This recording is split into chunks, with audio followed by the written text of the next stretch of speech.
तारक मेहता का उल्टा चश्मा शो दुनिया का सबसे पॉपुलर शो है। यह शो पिछले एक दशक से ज्यादा समय से लोगों को एंटरटेन कर रहा है, लेकिन कई वजहों से यह शो विवादों में भी रहा है। इस बीच मिसेज रोशन सिंह सोडी का किरदार निभाने वाली जेनिफर मिस्त्री बंसीवाल ने प्रोड्यूसर आसिद मोदी पर चौंकाने वाले आरोप लगाए हैं। पिंक विला को दिए इंटरव्यू में जेनिफर मिस्त्री ने उन घटनाओं के बारे में खुलकर बात की जिनकी वजह से उन्होंने आसिद मोदी पर यौन उत्पीड़न का आरोप लगाया।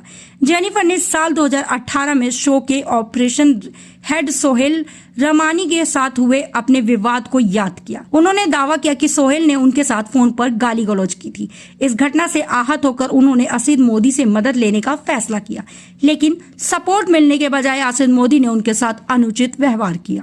जेनिफर मिस्त्री ने कहा, मैं आसिद जी के पास अपने और सोहेल के बीच चल रही प्रॉब्लम पर बात करने गई थी, लेकिन उन्होंने मुझसे कहा कि सेक्सी लग रही हो।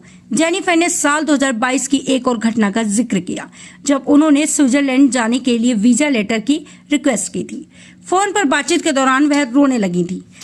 तभी उनके अनुसार आसिद मोदी ने कहा, तुम क्यों रो रही हो? अगर तुम यहाँ होती तो मैं तुम्हें गले लगा लेता, मैं एक मौका जरूर लेता, तुम्हें मेरी परवाह ही नहीं है। आसिद मोदी ने जेनिफर को अपने रूम में बुलाया था।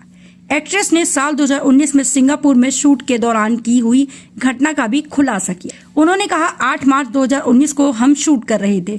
वह मेरे पास आए और बोले कि तुम्हारी रूममेट तो हर दिन बाहर चली जाती है, तुम मेरे रूम में आकर विस्की क्यों नहीं पीती, अकेले बोर हो जाओगी। जेनिफर मिस्त्री को किस करना चाहते थे आसिद मोदी। जेनिफर ने बताया कि शुरुआत में उन्होंने ऐसी बातों को नजरअंदाज करने की कोशिश की, लेकिन बाद में उन्हें स्थिति की गंभीरता का एहसास हुआ। उसी सिंगापुर ट्रिप के दौरान एक कॉफी शॉप में भी एक और परेशान करने वाली घटना घटी। जेनिफर के अनुसार आसिद मोदी ने उनके बेहद करीब आकर बोले, तुम्हारे होठ बहुत सेक्सी हैं, मन करता है कि तुम्हें पकड़कर किस कर लूं। ये सुनकर मैं बहुत डर गई थी, मेरे हाथ पैर ठंडे पड़ गए थे। मोनिका भदौरिया से पूछा था ये सवाल।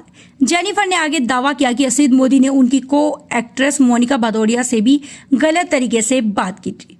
एक्ट्रेस ने बताया कि मोनिका से पूछा था कि तुम्हारे कितने बॉयफ्रेंड हैं। जेनिफर ने खुलासा किया कि उन्होंने आसिद मोदी की हरकतों के बारे में अपने को एक्टर मंदार चंदवाकर को भी बताया था, लेकिन उन्होंने एक्ट्रेस के लिए कोई स्टैंड नहीं लिया। जेनिफर ने इस बातचीत में अपनी निजी तकलीफ के बारे में जिक्र भी किया। उन्होंने बताया कि साल 2013 में जब वह 4.5 महीने की प्रेग्नेंट थी, तब भी वो शो में बने रहना चाहती थी। उन्होंने निर्माता आसिद मोदी से विनती की थी कि उन्हें शो से ना निकाला जाए, लेकिन इसके बावजूद उन्हें शो से बाहर कर दिया गया। जेनिफर ने कहा, मैं हाथ पैर जोड़ रही थी अपनी प्रेगनेंसी के टाइम पर कि मुझे शो में वापस आने दिया जाए, लेकिन मुझे बाहर कर दिया गया। बता दें कि तारक मेहता का उल्टा चश्मा जुलाई 2008 से शुरू हुआ था और लगातार पॉडकास्ट हो रहा है। भारतीय टेलीविजन का सबसे लंबा चलने वाला ये सिटकॉम बन चुका है, लेकिन इसके साथ ही यह शो पिछले कुछ सालों से लगातार विवादों में भी रहा है, जिसमें कई लीड एक्ट्रेस शो को छोड़कर जा चुके हैं और जा रहे हैं।